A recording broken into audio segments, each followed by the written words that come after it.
I'm sorry, I didn't know you noticed. She knew the rules. Get in early. Don't draw attention. Survive the day. Working for Ronan Moratini was like walking a razor's edge. One slip and everything bleeds. But that morning, in his office, with Manhattan gleaming behind the glass, she made the worst possible mistake. She looked where she shouldn't. Once, twice, 3 times. He noticed. "Why don't you stop looking at the bulge in my pants?" he asked, with the calm of someone who already knew the answer. She wanted to disappear. She wanted the floor to open up and swallow her whole. But Ronan Moratini didn't allow it. He leaned in, placed his hands on the arms of her chair, and trapped her there with his gaze. She froze, not because of the question, but because of what came next. Hi, I'm Lena. A special shout out to those of you watching Book 1 for free here on the My Stories platform, completely ad-free and uninterrupted. Chapter 1. The elevator knew before I did.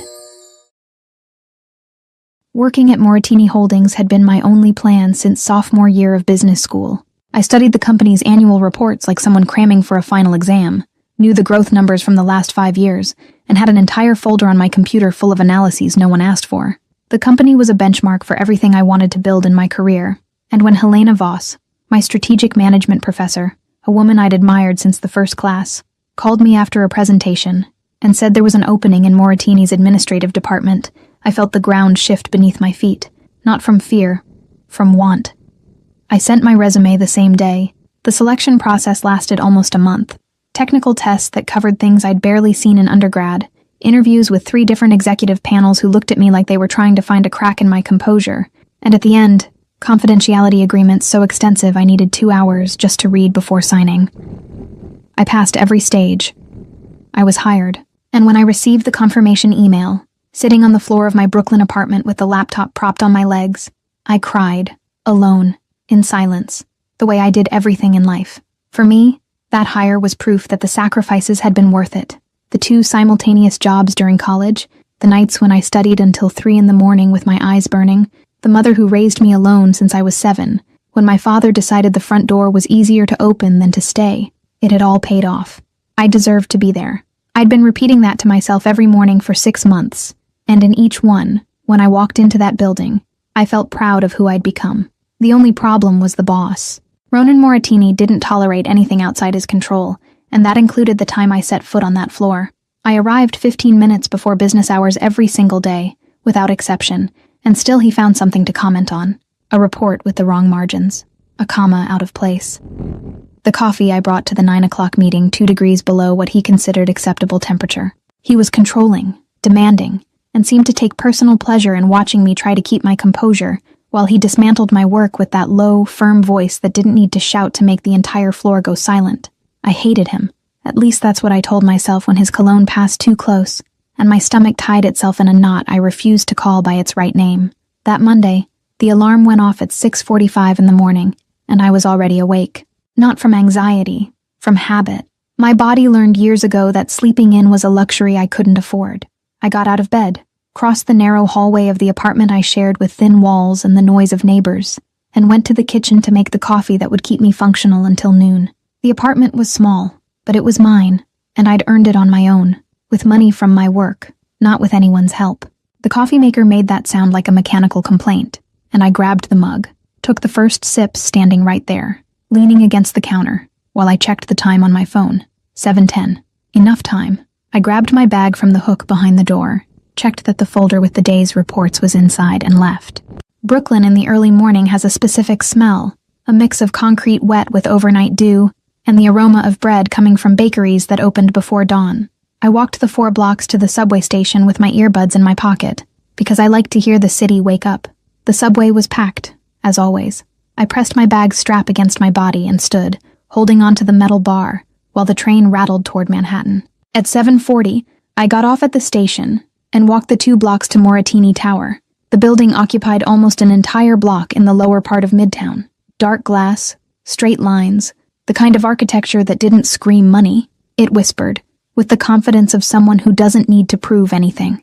The lobby was gray marble with gold veining, and the silence inside was the kind that makes you straighten your posture without noticing. I passed the security guard at reception, who nodded the way he did every morning, and walked to the elevator. The doors opened with that soft pneumatic sound, and I stepped in, alone. I pressed the button for the 42nd floor and stepped back to the rear wall, adjusting the bag on my shoulder while the numbers climbed on the digital panel. That's when I felt it. There was no one there. I was sure of that, because I looked around before entering. But the sensation was unmistakable. Someone was watching me. My eyes lifted to the upper right corner of the elevator. The security camera was there, like in any elevator in any corporate building in Manhattan. The red light next to the lens blinked at a steady rhythm. It wasn't unusual. It was a camera, that's all. But for some reason I couldn't explain. That morning, the feeling of being seen made me hold my breath for a second before looking away and pretending I was checking something on my phone. The elevator stopped on the 42nd floor, and I stepped out with the firm stride of someone who needed to forget she'd been bothered by a camera. Moritini Holdings' executive floor was an open space with glass partitions, desks organized with millimetric precision, and a view of Manhattan that stretched as far as the eye could see. I walked to my desk, which was in the administrative wing, third on the left after the main corridor, left my bag in the drawer and turned on the computer. The morning passed with the usual predictability: emails, spreadsheets, a contract review that took me almost an hour. Until around 10, my desk phone rang, the internal line. The number that appeared on the display was one I knew by heart, because it called at least 3 times a week with the same tone of someone about to ruin someone's day. Ronan Moritini's office was at the end of the 42nd floor corridor, behind a double door of dark wood that matched everything about that man: heavy, imposing, and designed to intimidate before it was even opened. I walked down the corridor trying to mentally assemble a list of everything I could have done wrong that morning, knocked twice on the door, and opened it when his voice said only, "Come in. No, please. No good morning. None of the courtesies normal people use." Ronan was standing, his back to the panoramic window that framed Manhattan, as if the city were a painting commissioned for his office. Tall, dark hair, jawline so defined it looked like it had been sculpted by someone angry at soft lines. The sleeves of his dark dress shirt were rolled up to his elbows, revealing the tattoos that covered both forearms, designs I'd never looked at long enough to decipher, because looking at his arms for more than 2 seconds was something my professional survival instinct forbade me to do. Beside him, leaning against the bookshelf with the posture of someone monitoring the environment without seeming to be monitoring, was Cillian Dark, Ronan's right hand and best friend. Cillian was 33, Irish-American, and I'd never seen him speak more than 2 sentences in a row in the same conversation. He observed everything, reacted to almost nothing, and his presence next to Ronan was so constant, I'd stopped finding it strange. Where Ronan went, Cillian went, always 2 steps behind, like a shadow that chose to be there. Ronan pulled me into the conversation without warning, asking about a report I'd sent the previous Friday. While he spoke, gesturing with one hand, the other resting on the edge of the desk, I kept my eyes on his face, like any professional employee would. But then he moved. He took a step to the side, adjusted his posture, and the dress pants adjusted in a way I wasn't prepared to process. The bulge was impossible to ignore. I looked away so fast I almost twisted my neck, fixed my eyes on a blue folder that was on the desk, and pretended it was the most fascinating object I'd ever seen in my life. But the problem is that when something catches you off guard like that, the brain doesn't cooperate. It insists on returning to the scene of the incident to confirm it saw what it thinks it saw, and that's exactly what mine did. My eyes dropped again, quick, involuntary, like a reflex I didn't authorize, and came back up before I could hate myself completely. In my head, a voice that sounded suspiciously like Tessa's was saying things I needed to silence immediately, suppositions that had no place in a professional meeting with the company's CEO. I clenched my jaw, clasped my hands in front of my body, and forced myself to pay attention to what Ronan was saying about profit margins. I couldn't look again. He was my boss. My job was the only thing I'd truly earned in life, and there was no scenario in the universe where losing that job because of well-cut pants was acceptable. But I'd already looked more times than I should have, and when I raised my eyes to his face, I found something that made my stomach plummet. Ronan was looking back at me, not at the blue folder, not at the report, not at anything that had to do with work, at me, with a precision that told me, beyond any doubt, that he'd noticed every second my gaze had been where it shouldn't. Cillian straightened, said something brief I didn't register, and walked to the door. He left without hurry. The door closed behind him with a soft click that sounded absurdly loud in the silence that formed. We were alone.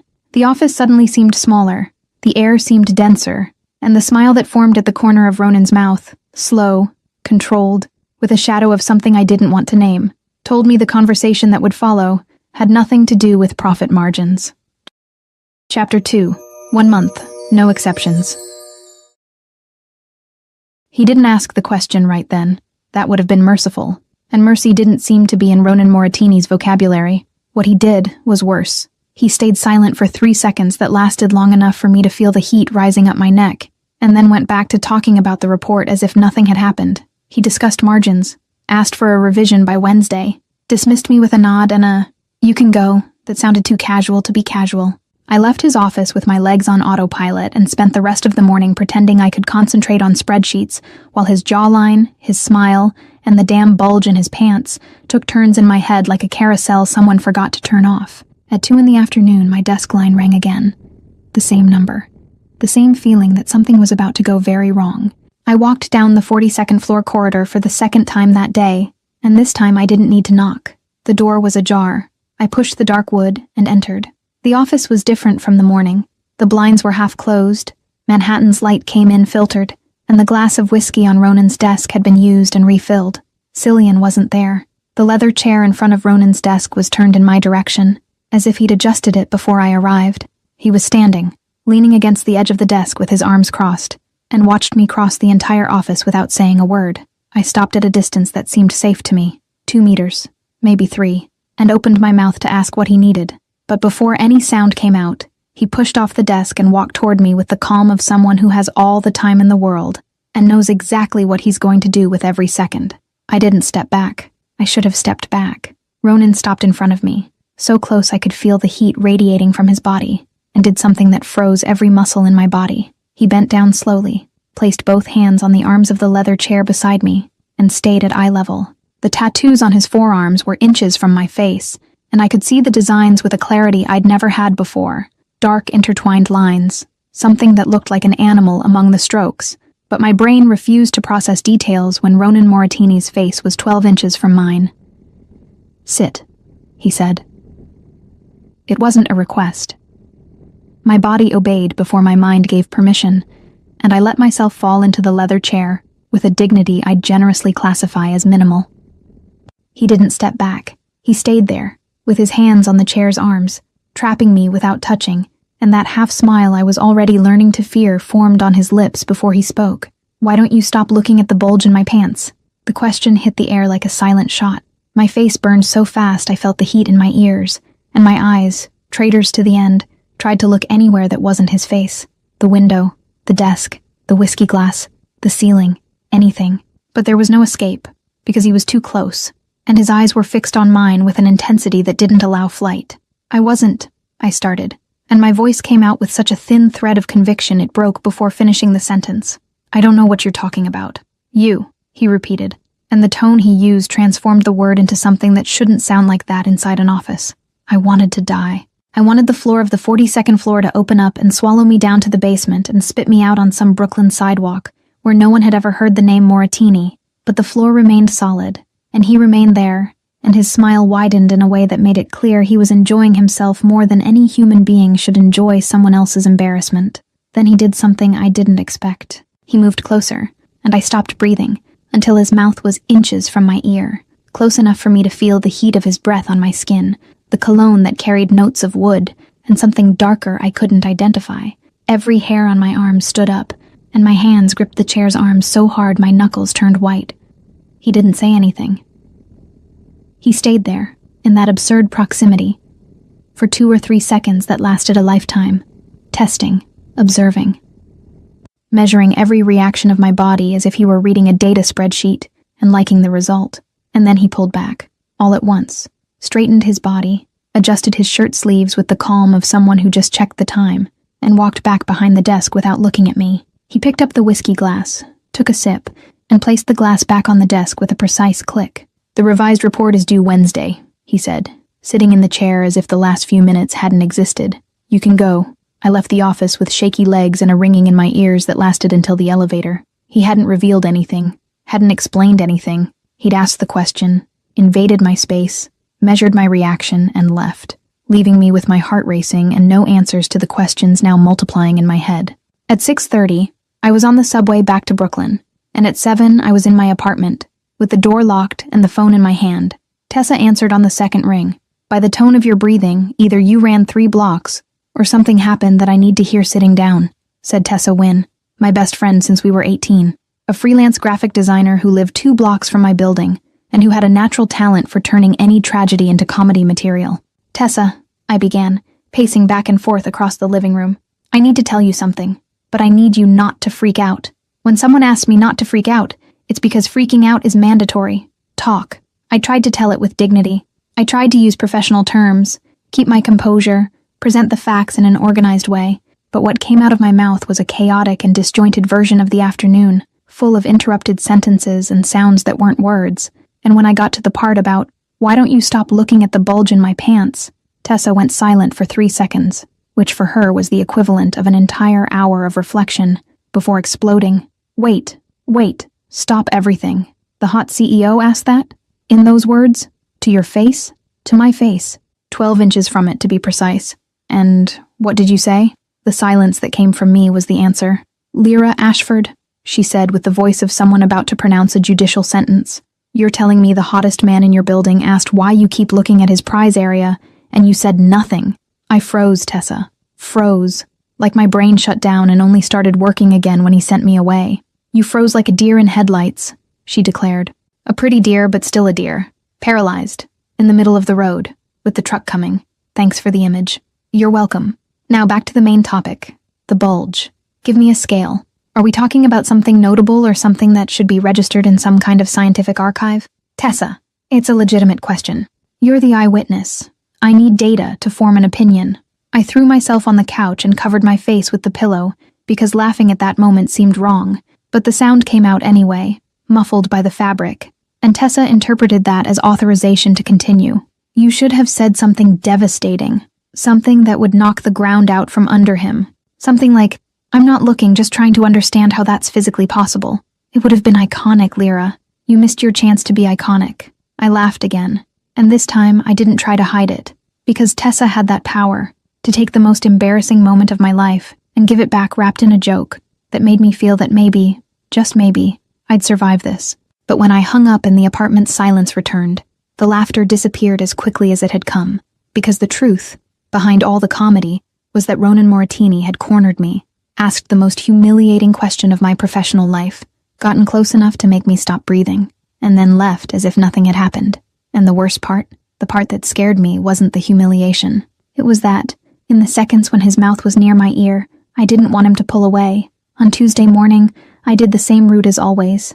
Apartment, subway, lobby, elevator, 42nd floor, repeating to myself that it would be a normal day, that yesterday had been an isolated incident, a glitch in the matrix, something that wouldn't repeat because I wouldn't allow it to repeat. I sat at my desk, turned on the computer, and dove into emails with the determination of someone building a brick wall between herself and the corridor that led to his office. The wall lasted 40 minutes.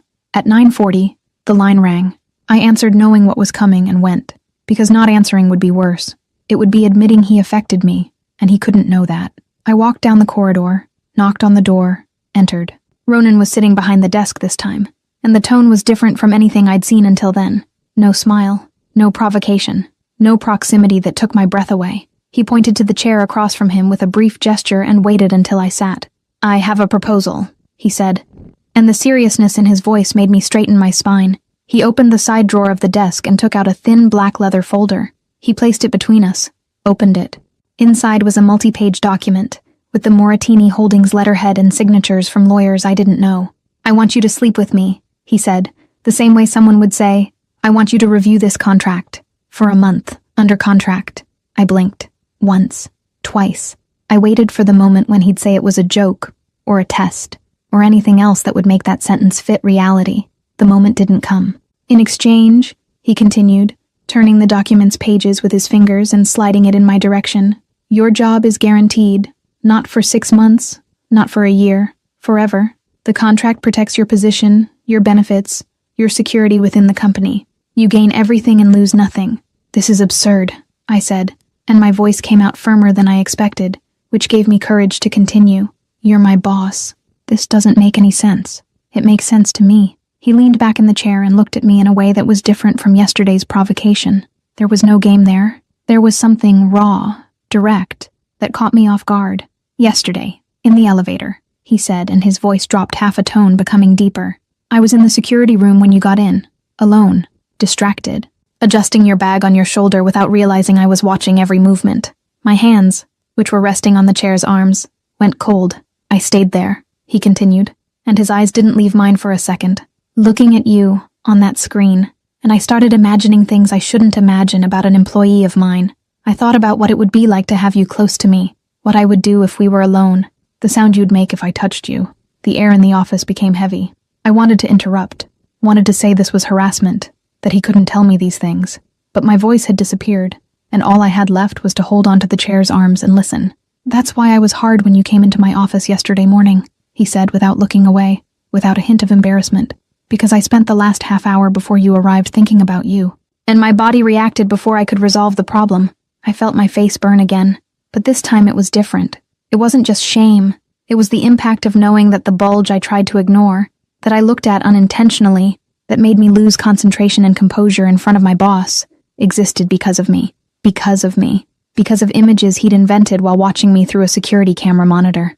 I already wanted you before that day, he added, and there was something in his voice that sounded like confession and threat at the same time. But yesterday was when I decided to stop pretending I didn't. He pushed the contract closer to me with 2 fingers. Read the document. I'm not asking for an answer now. I'm asking you to consider it. I don't need to consider it, I said, and the firmness of my voice surprised me as much as it surprised him. The answer is no. The word came out sharp and filled the space between us. For an instant, something changed in Ronan's face. It wasn't anger, it wasn't disappointment, it was fascination. The corner of his mouth lifted slightly, and he leaned back in the chair with an expression I could only describe as satisfaction. You're the first woman to tell me no, he said, and the way the sentence came out, low and slow, transformed that refusal into the most interesting thing he'd ever heard. I grabbed the folder, shoved it in my bag without thinking, got up and left the office without looking back. I walked down the corridor with quick steps, sat at my desk and stared at the computer screen without seeing a single word. I said no. I knew I'd said no. My mouth formed the word. Air passed through my vocal cords. The sound reached him. No, but the folder was in my bag, and its weight, pressing against the side of my leg, was too big for me to pretend it didn't exist. Chapter 3. I said no. My body didn't listen. On Wednesday morning, I arrived at Moritini Tower with a clear strategy. Maintain maximum distance between myself and Ronan Moritini. Avoid the main corridor. Avoid the executive wing. Avoid any space where I might run into him without warning. The folder with the contract was in the drawer of my nightstand in Brooklyn, hidden under a pile of old magazines like it was evidence of a crime I didn't want anyone to find, including myself. The plan was simple. Do my work, eat lunch at my desk, leave on time, and not think about the indecent proposal folded between an old magazine issue and my coffee maker's instruction manual. Simple, reasonable, perfectly executable by any adult with a minimum of self-control. It lasted until 11 in the morning. I was walking down the 42nd floor corridor with a stack of reports in my arms, heading toward the conference room where I needed to leave copies for the afternoon presentation, when Ronan appeared from the opposite direction. He was coming from his office, coffee cup in hand, shirt sleeves rolled up as always, and walking with that wide, unhurried stride that made the entire corridor seem like a runway built exclusively for him. There was no way to avoid him. The corridor was wide, but not wide enough for me to pretend he didn't exist. And when we crossed paths, he slowed down, leaned in my direction, and spoke too close to my ear. Sleep well, Ashford. His voice passed through my skin like an electric current, and I felt the heat from his body radiating inches from my arm. He didn't touch me, didn't stop. I opened my mouth to respond with something professional and balanced, but what came out was a yes that sounded more like a breath than a word. He kept walking as if he hadn't done anything, and I stood frozen in the corridor with the reports pressed against my chest and my heart beating in the wrong place. That was the first provocation. It wasn't the last. On Thursday afternoon, he held the elevator door for too long.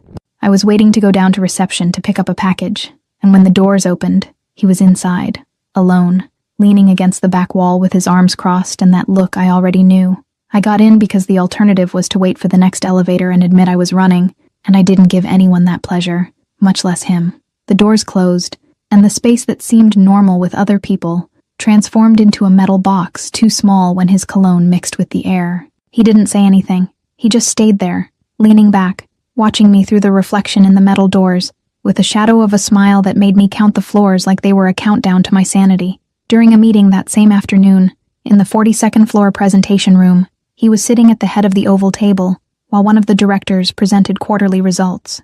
I was on the other side of the room, in the third chair on the right, with my laptop open and my eyes glued to the projection. But at some point between slide 7 and slide 8, I felt the weight of someone watching me and made the mistake of checking. Ronan was looking at me, not in passing, not casually, but with that deliberate fixation he used as a weapon. And when my eyes met his, he didn't look away. He held my gaze for 3, 4, 5 seconds, until I was the one who gave in and returned to the screen with my face on fire. On the way out of the meeting, still trying to pretend my face wasn't red, I made the worst tactical error of the week. I was walking toward my desk, balancing a stack of presentation folders in my arms, when Ronan passed me in the corridor. He didn't say anything this time. He just brushed his arm against mine as he passed.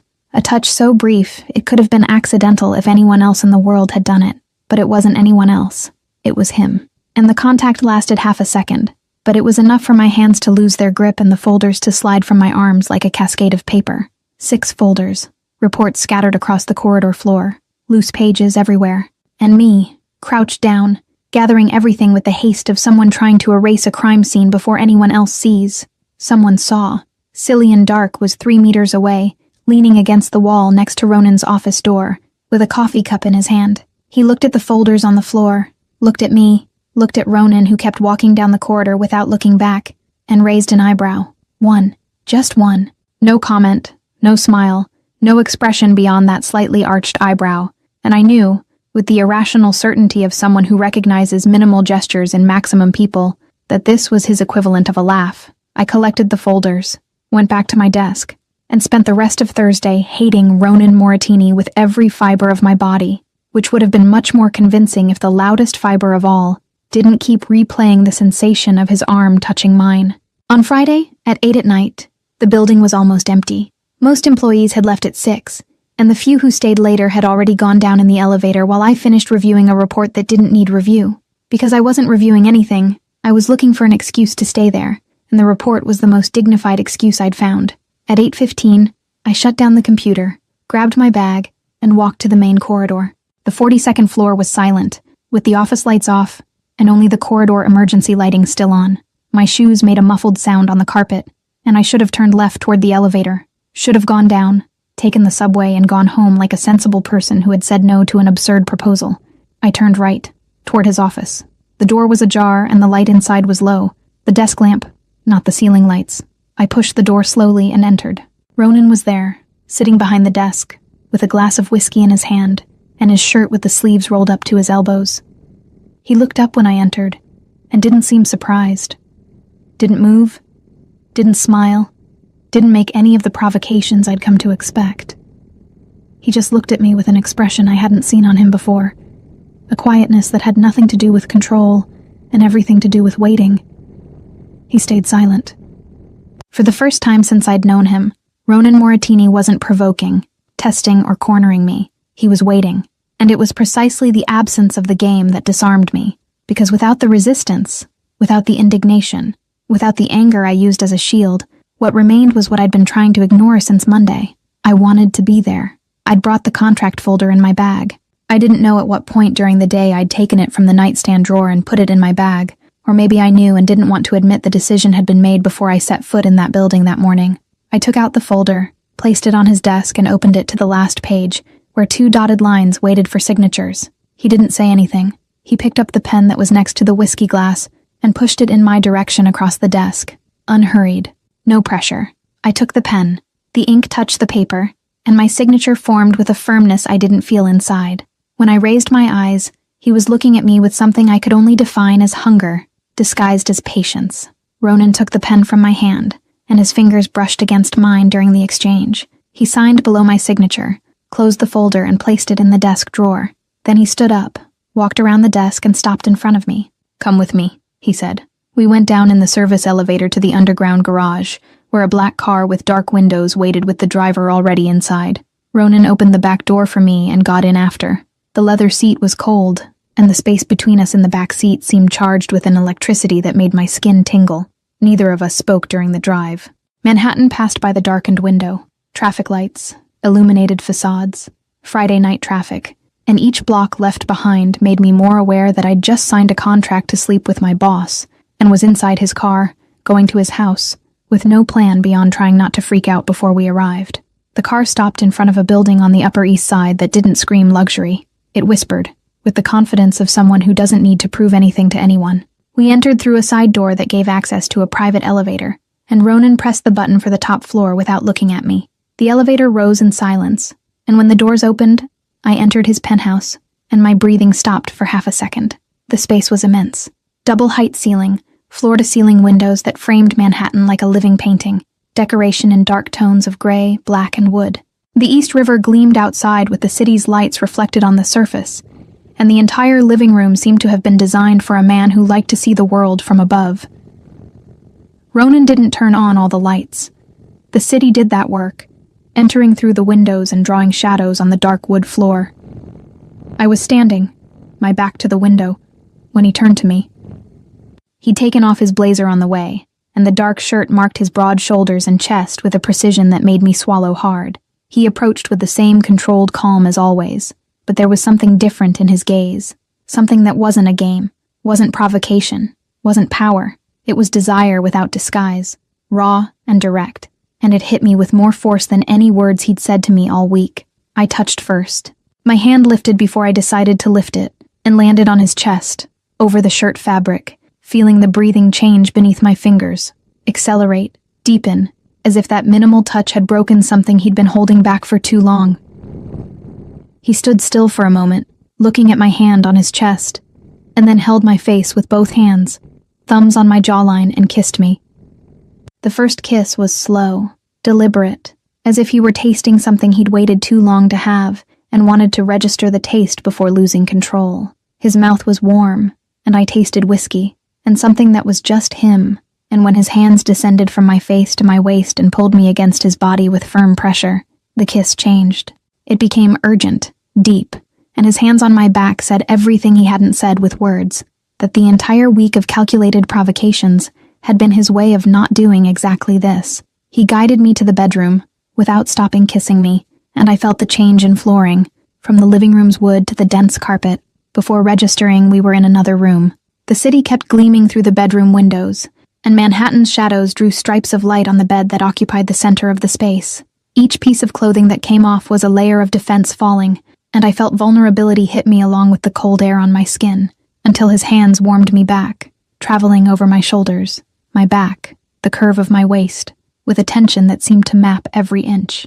His mouth descended, from my neck to my collarbone, from my collarbone lower, and my breathing changed rhythm, became shorter, faster, while my body responded before my mind could process what was happening. He devoted time to me in ways that made me close my eyes and lose any coherent thought, and my hands gripped the sheet beneath me as if it were the only thing keeping me connected to reality. When the two of us finally came together completely, it wasn't what I expected. I expected control. He controlled everything around him, from the time employees arrived to the temperature of coffee and meetings. But what I found was urgency, intensity, and a care that contradicted everything he'd shown until then. The rhythm was deep, and I realized, with a clarity that scared me in the middle of all that his desire wasn't just physical, it was the need of someone who'd spent too long without allowing himself to truly want something. The climax came like a wave that didn't ask permission. I held onto his shoulders, feeling the muscles tense under my palms, and my entire body contracted before relaxing with an intensity that took my breath away. He rested his forehead against mine, heavy breathing mixing with mine, and we stayed like that, still, close, with our heartbeats slowly returning to normal, as if the world outside had stopped with us and was waiting for us to return. He pulled me close, and the arm that wrapped around me wasn't possessive. It was protective in a way I didn't expect from a man like him. Lying next to Ronan, with Manhattan's light coming through the window and the heat from his body warming mine, I thought I should feel regretful, or used, or lost. But what I felt was something else, something nameless, something that didn't fit in the words I knew, and that scared me more than any contract signed on a Friday night. He fell asleep first. His breathing became heavy and rhythmic, and his arm relaxed over my waist without letting go. I stayed awake, looking at the penthouse ceiling that wasn't mine, listening to the silence that only exists on floors high enough that the city's noise doesn't reach. It was supposed to be just a contract. It was supposed to be simple. But the way he held me at the end, as if I were something he was afraid of losing, had nothing simple about it. Chapter 4. Was everything he gave me a lie? The second week of the contract began on a Monday morning that smelled of fresh coffee and something I didn't have the courage to call by its name. I opened my eyes in the penthouse bedroom. Not my bedroom, his bedroom, which had somehow become the place where I slept. And the first thing I saw was the left side of the bed empty, with the sheet wrinkled and the pillow still marked with the shape of Ronan's head. Manhattan's light came through the floor-to-ceiling windows, and the East River gleamed outside with that silvery gray tone the city takes on autumn mornings. I got out of bed, put on his t-shirt that had stayed on the chair beside it, too big for me, the fabric reached mid-thigh, and walked down the penthouse hallway to the kitchen. The apartment in the morning had a different quietness than at night. Without the city lights competing with the internal lighting, the spaces seemed larger, emptier, and the double-height ceiling of the living room amplified every sound. My feet on the wood floor, the sound of the coffee maker, the click of the refrigerator door. Ronan was in the living room, standing before the window, with his phone to his ear, and his voice low enough that I couldn't understand what he was saying. He wore dark dress pants and a white shirt still open at the collar, as if he'd dressed halfway before answering a call that couldn't wait. When he saw me, he did something that a month ago I would have found impossible. He smiled. Not the calculated office smile, not the half smile he used to provoke me. A quick and involuntary smile that disappeared before settling, as if he himself hadn't authorized it. I went back to the kitchen and grabbed a mug from the cupboard, trying not to think too much about what that smile had done to my stomach. The last few days had been a mixture of things I didn't know how to organize in my head. The contract was underway, and the routine that settled between us didn't look like anything I'd anticipated when I signed that document on Friday night. Ronan was possessive in ways that suffocated me. He wanted to know who I talked to, where I went when I wasn't with him, what I did during my lunch break. The second time I picked up my phone to answer a message from Tessa during dinner, he asked who it was, with a tone that wasn't exactly jealousy. It was something heavier, more controlled, as if every person who had access to me was a variable he needed to monitor. And when I left for work in the morning, the driver who took me wasn't a courtesy. It was an elegant leash disguised as comfort. But there was the other side, the side that confused me, and that I didn't know how to fight. He took care of me in ways no one ever had. On the third day of the contract, I mentioned in passing that my coffee maker had broken, and the next day there was a new coffee maker in my Brooklyn apartment. Not in his, in mine, for when I wanted to stay there. Once I came back from work with a headache, and before I could look for a painkiller, there was a pill on the kitchen counter and a glass of water beside it, as if he'd anticipated the pain before me. He noticed things I didn't notice in myself, when I was tired, when something bothered me, when my silence meant I was overthinking and needed someone to pull me out of my own head. And that's exactly what scared me, because I was starting to truly like him, and liking someone who controls everything around him is liking someone who one day might decide to control you until you disappear.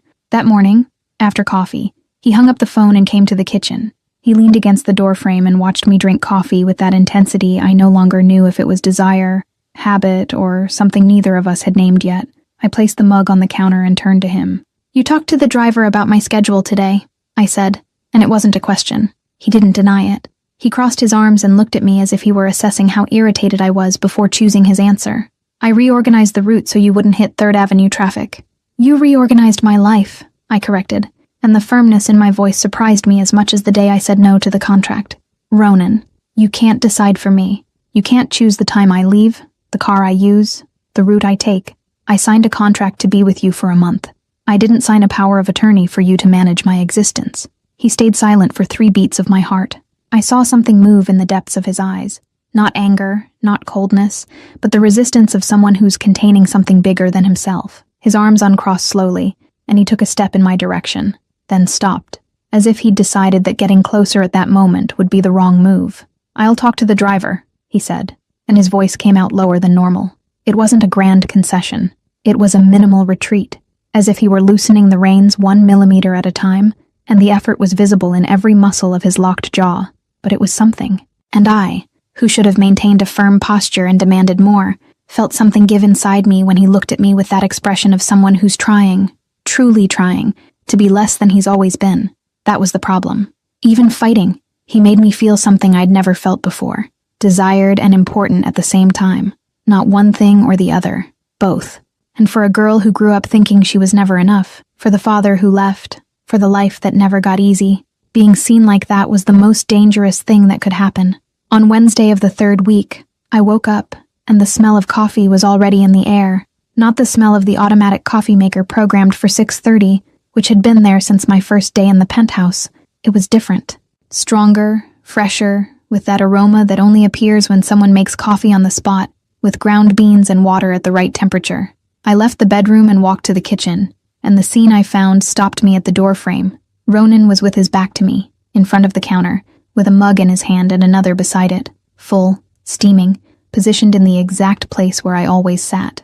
He wore gray sweatpants and nothing on top, and the tattoos that covered his forearms continued onto his back, in lines I still hadn't memorized, although I'd had plenty of opportunities to try. He heard my footsteps, looked over his shoulder, and made a brief gesture with his chin toward the second mug. "I woke up earlier," he said, as if that explained everything. I sat on the counter stool and picked up the mug. The coffee was exactly how I liked it. Strong, no sugar, with a splash of milk that barely changed the color. I'd never told him how I liked my coffee. Not in those words. Not directly. He'd learned by watching, paying attention every time I served myself, measuring the amount of milk I put in, registering without asking. It wasn't a grand gesture. It hadn't cost money, didn't involve drivers or imported coffee makers. It was small, and it was precisely because it was small that it hit me with the force of a punch. Because a man who makes coffee without being asked, who wakes up before you just so the mug is ready when you arrive, is a man who's paying attention in a way that can't be taught and can't be faked. I drank the coffee in silence, sitting on that counter with my legs crossed on the stool, and Manhattan gleaming through the window behind him, and a truth I'd been trying to postpone since the first week finally settled in for good. What I felt wasn't just attraction. It wasn't the contract. It wasn't desire. It wasn't the adrenaline of sleeping with the most dangerous man I'd ever known. It was something deeper and more frightening, something that felt like wanting to stay even after the month ended. The next day, Thursday afternoon, I left the office on the 42nd floor to get a printout from the copy room, which was at the end of the corridor, near the women's bathroom. The day had been long.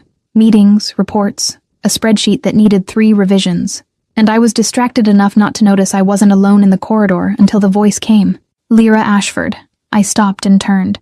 Selene Caruso was a few steps from me, standing in the corridor with a black folder in her arms and a posture that seemed to have been rehearsed in front of a mirror. Selene was the CFO of Moratini Holdings, a 29-year-old woman, beautiful in a cutting way, with dark hair pulled into a low bun and eyes that had the approximate temperature of an ice cube.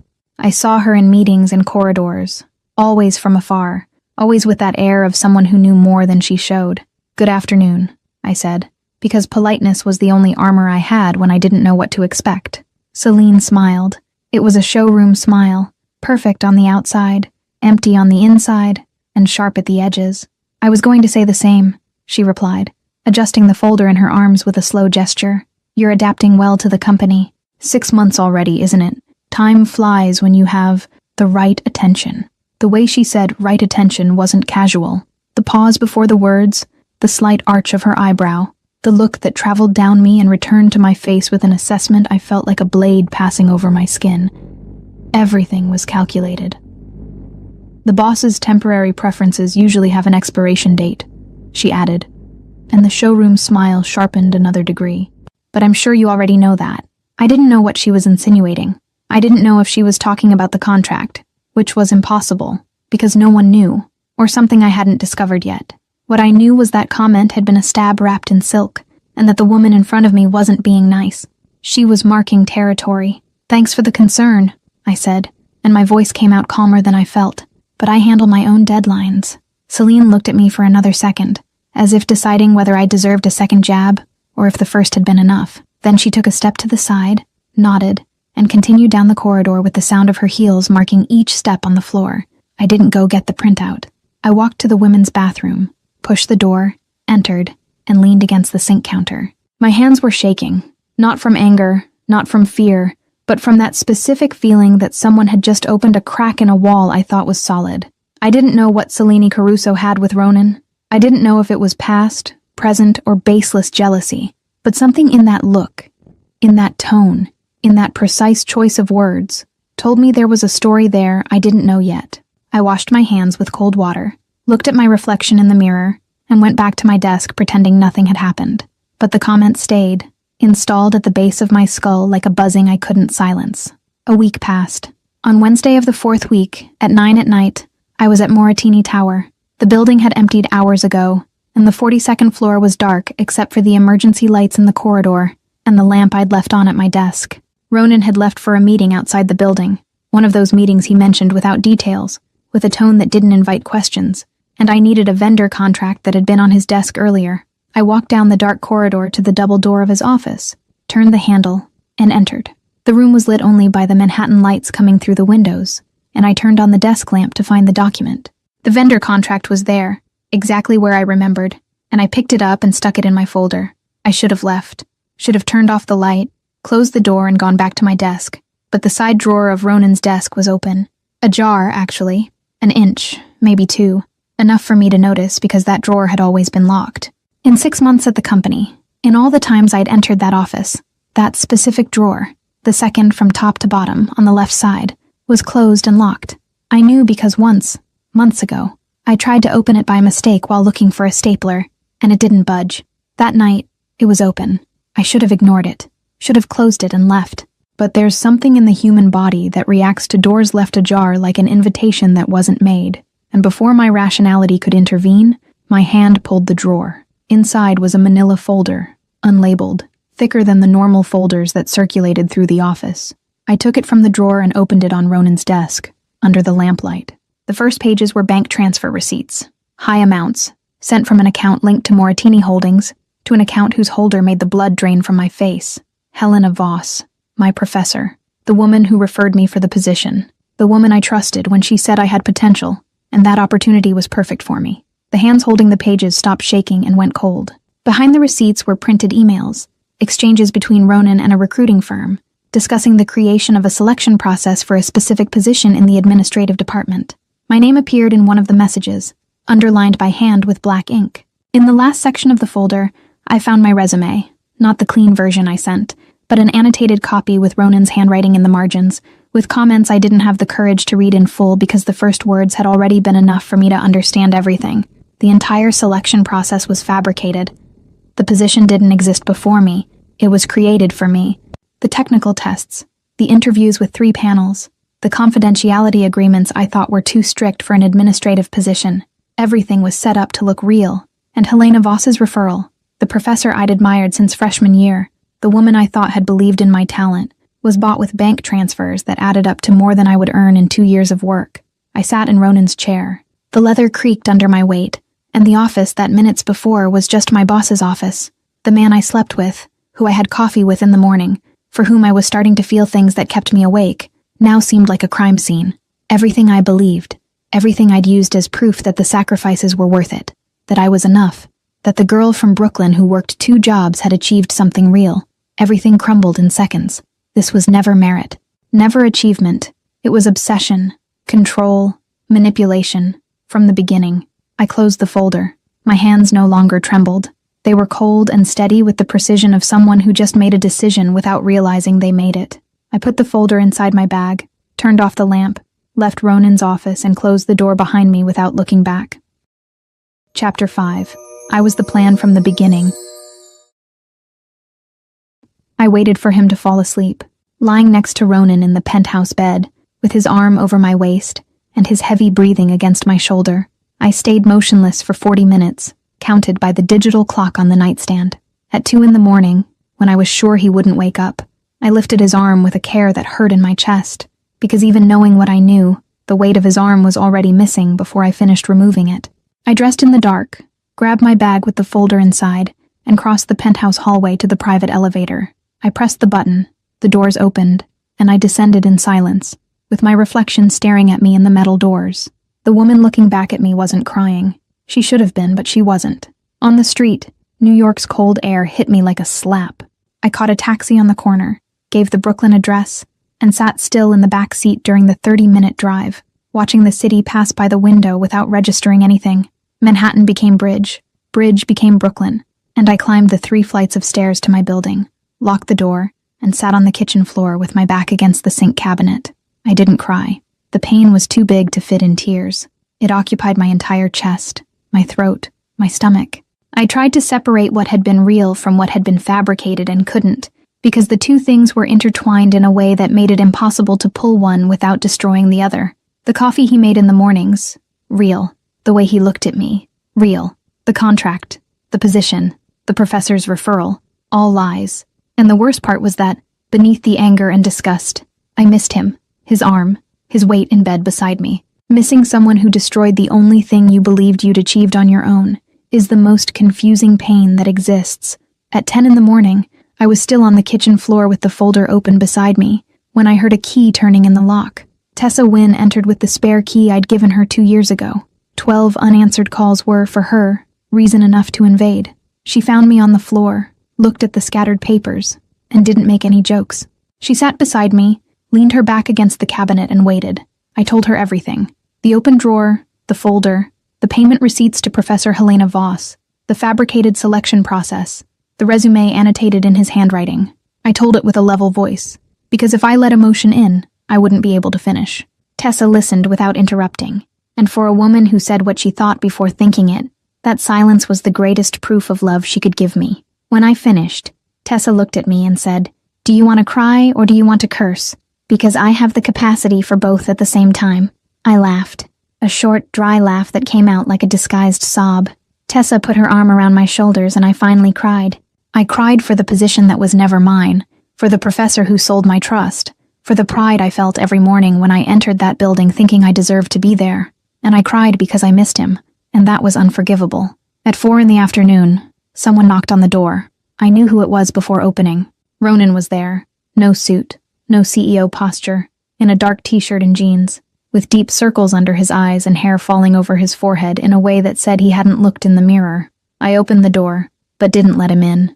I stayed in the doorway. "I found the folder," I said. He didn't pretend to be surprised. His jaw locked, and when his eyes opened again, there was something there I'd never seen. Fear. "Tell me the truth," I said. "All of it. From the beginning." He leaned against the hallway wall and began. He said he saw me for the first time over a year ago, at a charity event at the Metropolitan Museum. I was in a blue dress, laughing near the bar, unaware I was being watched. He became obsessed. Couldn't forget. He opened the position at the company because of me, paid the professor, set up the entire selection process to bring me close. "I thought it was just desire," he said, his voice nearly hoarse. "That if I had you close, the obsession would pass. But you weren't what I expected. You confront me, take care of me without realizing it. You're sweet when no one else would be.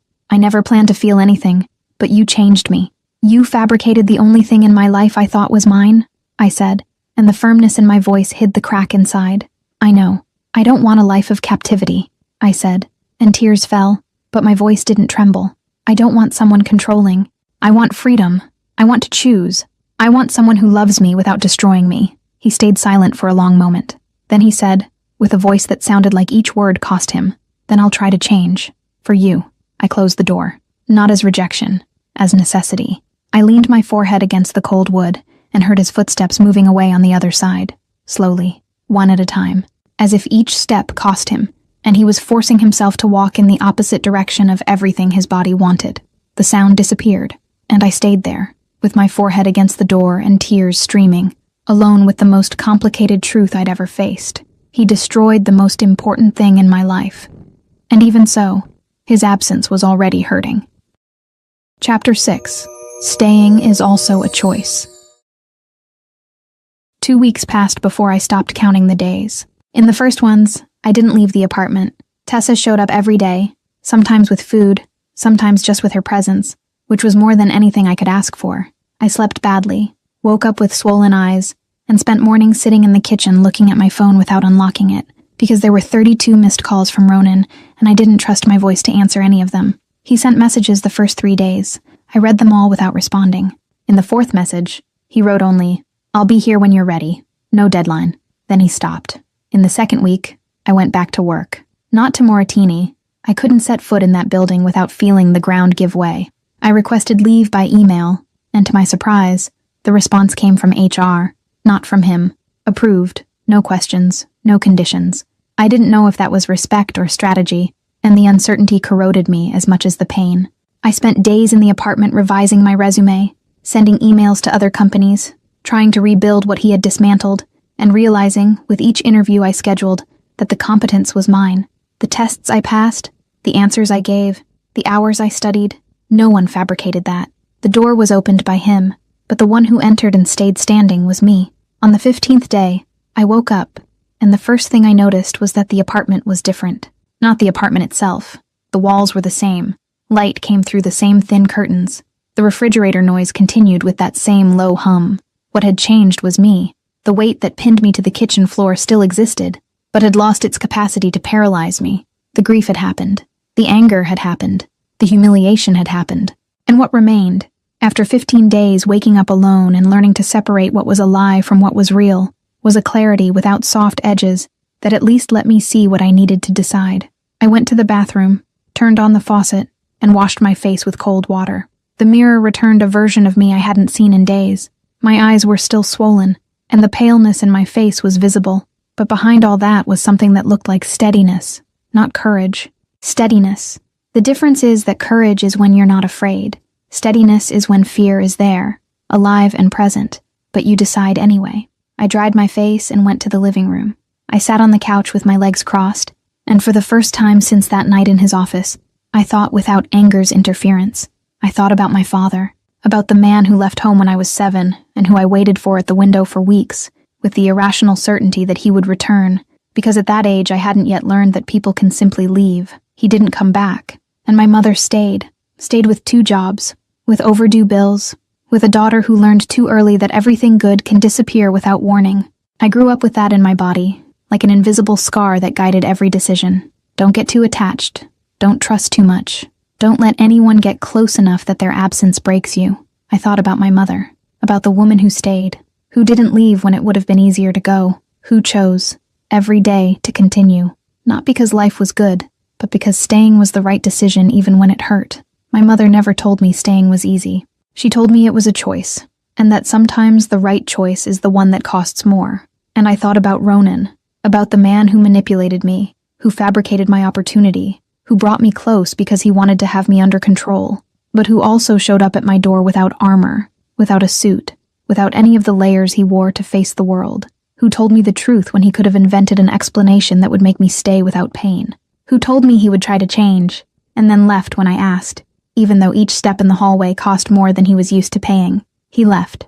And that was the part I couldn't ignore, because the man I'd known for the last 6 months, the one who controlled, monitored, suffocated, wouldn't have left. He would have stayed, would have insisted, would have found a way to make me give in.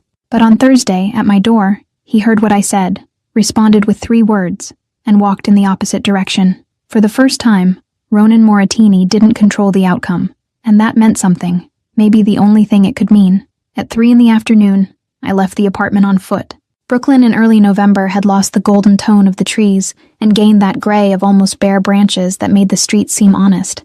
No decoration, no disguise, exactly what they were. I walked the 6 blocks to Prospect Park, with my hands in my coat pockets and cold air entering my lungs. The park was quiet for a Friday. Some runners, a couple with a dog, a woman reading on a bench near the lake. I sat on an empty bench, with a view of the water, and watched the trees change color on the opposite shore. Ronan appeared 10 minutes later. I didn't expect him. I hadn't told him where I'd be, hadn't answered my phone, hadn't left any clues, and still he was there, walking down the park's dirt path with his hands in his pockets and a posture that wasn't that of a CEO or a predator. It was that of a man who doesn't know if he's welcome and is trying to figure it out without asking. He sat beside me, without touching, without pressure, without saying anything until I spoke first. "How did you find me?" I asked, without taking my eyes off the lake. "You told me once that you came here when you needed to think," he replied, and his voice came out low, without any arrogance. It was the only place that occurred to me. I tried to remember when I'd said that. Maybe one morning in the penthouse. Maybe in a conversation I didn't even register as important. He had registered it. And the fact that he came here based on a loose sentence I didn't even remember saying, instead of sending Cillian to track me, meant something. It wasn't control. It was attention.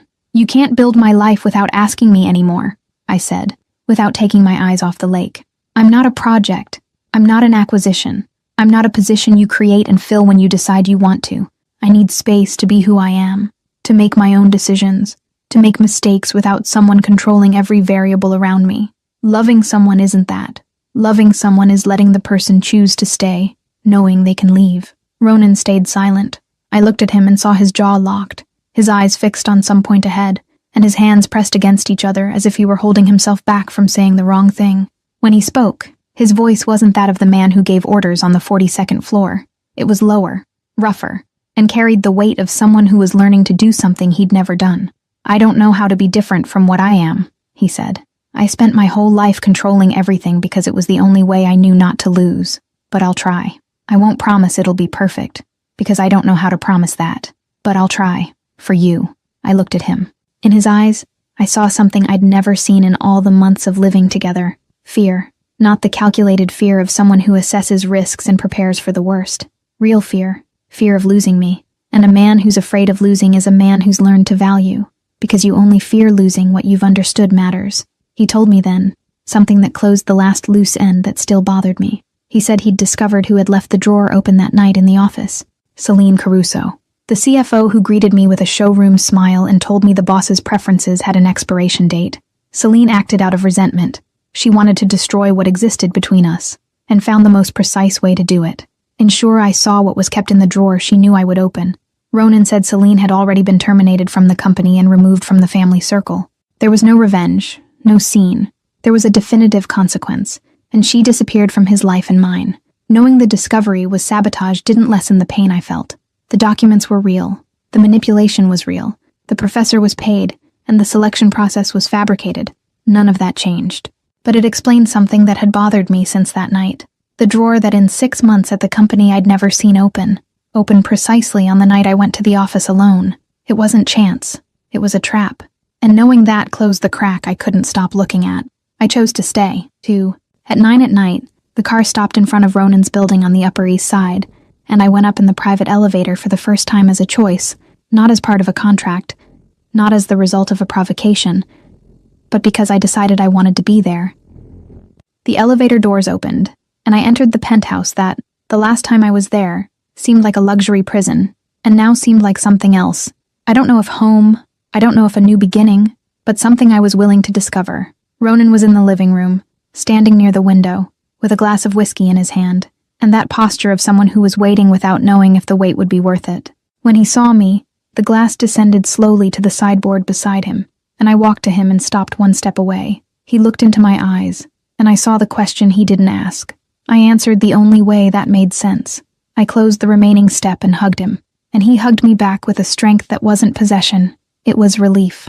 We stayed on the balcony afterward, watching Manhattan gleam below with the East River drawing a dark line between the two sides of the city. He was behind me, with his arms around my waist, and his chin resting on my head, and said something low, almost to himself. A phrase in Italian I didn't understand.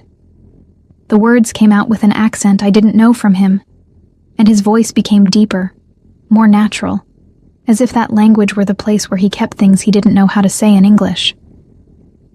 "What does it mean?" I asked. He smiled against my hair. I felt the movement of his lips before hearing the answer. "I'll tell you later." I laughed. He pulled me closer, and for the first time in a long time, I felt I was exactly where I should be, not because it was perfect, not because everything was resolved, but because I had chosen to stay, and the choice was mine. But almost asleep, leaning against his chest with the beating of his heart marking a slow rhythm against my ear, a thought passed through my head before I closed my eyes. He switched languages so fast he seemed like a different person. His voice became deeper, harder, with a cadence that wasn't that of someone who learned Italian as a hobby, and that lion tattooed on his left forearm, hidden among the other designs. I never asked what it truly meant. The thought passed. I closed my eyes and slept, but tomorrow always comes. Lena here. That wraps up book 1, and I've already finished book 2. You can get access to it for a really small fee. After everything, Lyra thought she knew Ronan Moratini completely. The obsession, the control, the truth about the hiring. She faced every piece and chose to stay. He was changing. She was trusting. Until the biggest lie of all, the one he'd been hiding since before she existed in his life, exploded in a way neither of them could control. She discovered he wasn't just a CEO, and that his world had a door that, once opened, never closes again. Lyra had already run once and come back, but this time, Coming back means becoming part of something that could cost everything, including her life. Like I said, that was just a taste of book 2. To watch it uncensored, just click on the first link here in the pinned comment. I'll see you on the other side in a few seconds. Remember, just click on the first link down here in the comments, and book 2 complete, no ads, no interruptions, will already be available for you. It's very simple. Book 2 is something I'm loving making. You're loving it too, so I promise there will be more. It's where you find increasingly spicy stories, a true dark romance. And precisely because this version is getting more and more heated, the video isn't well accepted publicly on YouTube. This closed environment is where I can actually share my essence and where I feel free to do my best work for you. More news coming soon. I'll be waiting for you on the other side. Unfortunately, many people have been downloading our audio, effectively copying the entire story, and simply reposting it on YouTube. If you want to watch the original story and be the first to receive the next ones,